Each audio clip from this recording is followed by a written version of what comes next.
Assalamualaikum warahmatullahi wabarakatuh. Jumpa lagi anak-anak Bapak. Pada hari ini kita akan belajar pelajaran 2, upaya Nabi Muhammad SAW dalam membina masyarakat Madinah.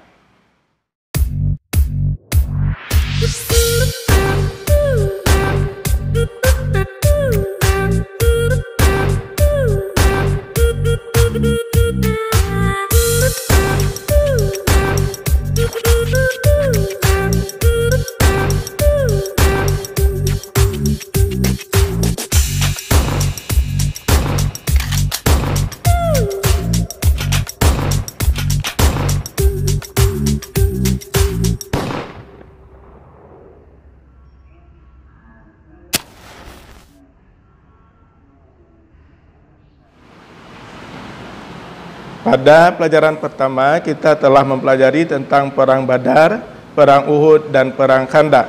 Tentunya anak-anak Bapak sudah mengulang-ulang pelajaran yang lalu. Ada beberapa poin yang perlu kita ingat di antara 3 perang itu.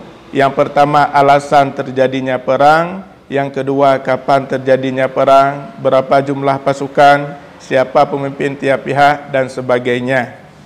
Hari ini kita akan belajar upaya Nabi Muhammad SAW dalam membina masyarakat Madinah. Setelah Nabi hijrah ke Madinah dengan kaum Muhajirin, Nabi Muhammad disambut oleh masyarakat Madinah. Orang-orang yang menolong Nabi Muhammad di Madinah disebut dengan kaum Ansar. Nabi Muhammad bukan cuma sebagai seorang rasul, beliau juga berperan sebagai seorang pemimpin negara. Ketika beliau tiba di Madinah, ada beberapa hal yang beliau lakukan untuk membina, untuk membangun masyarakat Madinah sehingga terciptanya sebuah negeri yang aman dan tentram. Ada beberapa bidang yang dibina oleh Nabi Muhammad SAW. Yang pertama dalam bidang pembinaan agama, kedua pembinaan dalam bidang sosial, yang ketiga pembinaan bidang ekonomi, dan yang terakhir pembinaan dalam bidang pertahanan. Dalam bidang agama, pembinaan yang dilakukan oleh Nabi Muhammad ada 2 hal. Yang pertama membangun masjid, yang kedua mengajarkan agama. Ketika Nabi tiba di kota Madinah, yang pertama dilakukan oleh Nabi adalah membangun masjid yang sekarang kita kenal dengan Masjid Nabawi di Madinah Al-Munawwarah, di mana di masjid tersebut Rasul bukan cuma melakukan ibadah, namun juga mengajarkan masyarakatnya, mengajarkan penduduk Madinah tentang pelajaran agama Islam. Yang kedua, beliau mengajarkan agama. Nabi mengajarkan agama bukan cuma di masjid, namun di rumah-rumah penduduk di kota Madinah. Selanjutnya yang kedua, pembinaan dalam bidang sosial. Ada beberapa hal yang dilakukan oleh Nabi Muhammad. Selain mengajarkan agama, beliau juga meletakkan dasar-dasar sosial kemasyarakatan. Yang pertama, beliau melakukan pernikahan antara kaum Muhajirin dan Ansar.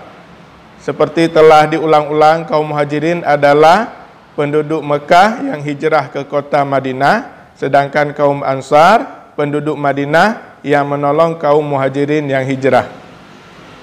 Agar tidak terjadinya perbedaan, tidak terjadinya pengkotak-kotakan antara penduduk Mekah dan penduduk Madinah, Nabi Muhammad melakukan pernikahan.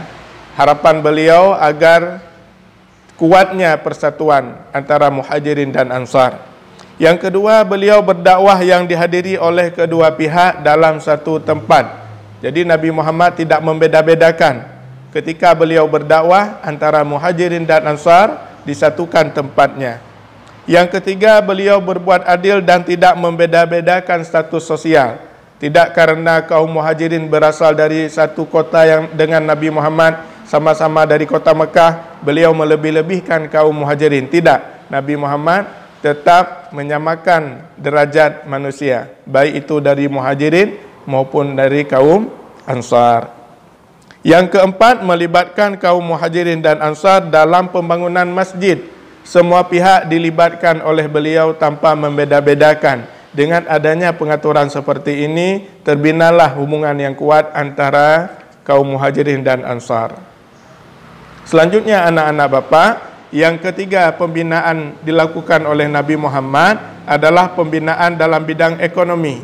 Dalam bidang ekonomi, beliau melakukan pertukaran ilmu.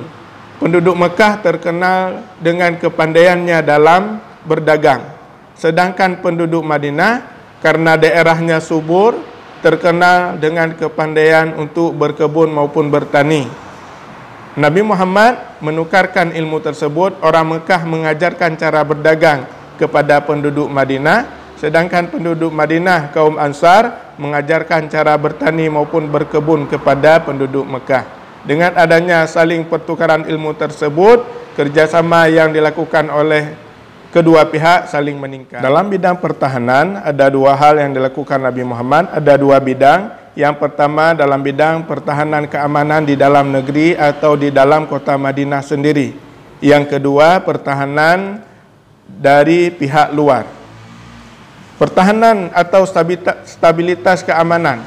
Stabilitas keamanan yang dibina Nabi Muhammad dalam kota Madinah sendiri dengan mengembangkan azas-azas keadilan, tidak membeda-bedakan, sehingga ketika penduduk Madinah merasa bahawa Nabi Muhammad telah berbuat adil, maka tidak ada gangguan yang timbul di dalam kota Madinah. Untuk lebih lengkapnya, ada 6 poin yang dilakukan oleh Nabi Muhammad. Itu anak-anak bisa membaca di halaman 10. Selanjutnya, dalam menjaga stabilitas keamanan dan pertahanan negara dari pihak luar, Rasul menyiapkan pasukan. Pasukan ini nanti yang akan mempertahankan negara dari ancaman-ancaman serangan dari pihak lain yang ingin menyerang kota Madinah. Dengan adanya upaya-upaya dan kebijaksanaan Nabi Muhammad dalam membina kota Madinah, akhirnya kota Madinah menjadi masyarakat yang sejahtera, bermartabat dan taat beragama, sehingga Madinah menjadi baldatun thayyibatun wa rabbul ghafur.